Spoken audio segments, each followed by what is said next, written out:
Les métaux comme le fer subissent inévitablement une dégradation avec le temps, sous l'effet des réactions chimiques liées à l'environnement. La tour Eiffel ne fait pas exception.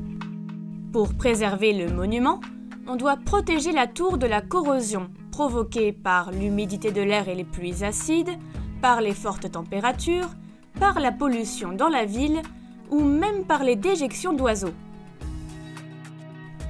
Il existe plusieurs méthodes de protection contre la corrosion des métaux. On peut, par exemple, déposer un élément métallique comme le zinc qui va s'oxyder à la place du fer.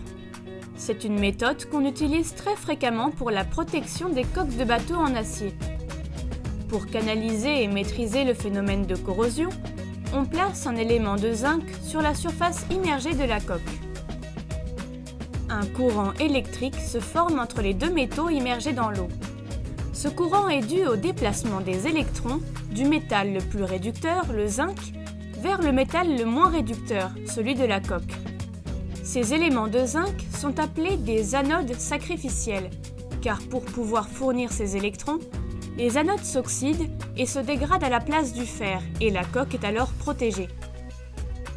Dans le cas de la tour Eiffel, qui n'est pas soumise à la contrainte permanente de l'eau, on préfère revêtir le métal d'une épaisse couche de peinture.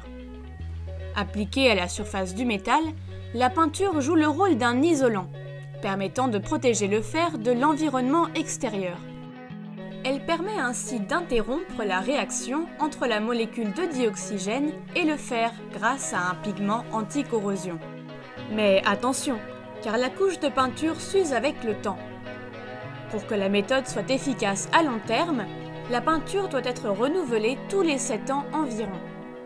Depuis sa construction, ce renouvellement a souvent été synonyme de changement de couleur. D'abord rouge les premières années, elle est repeinte en ocre, puis en jaune, puis en brun, et après un nouvel habillage rouge dans les années 1950, c'est finalement en 1968 que le brun qu'elle arbore à l'heure actuelle vient colorer la tour. Ainsi, la Dame de Fer n'a pas toujours affiché la teinte que l'on voit de nos jours. Depuis sa naissance, la tour a déjà été repeinte 19 fois, avec pas moins de 60 tonnes de peinture utilisées à chaque reprise.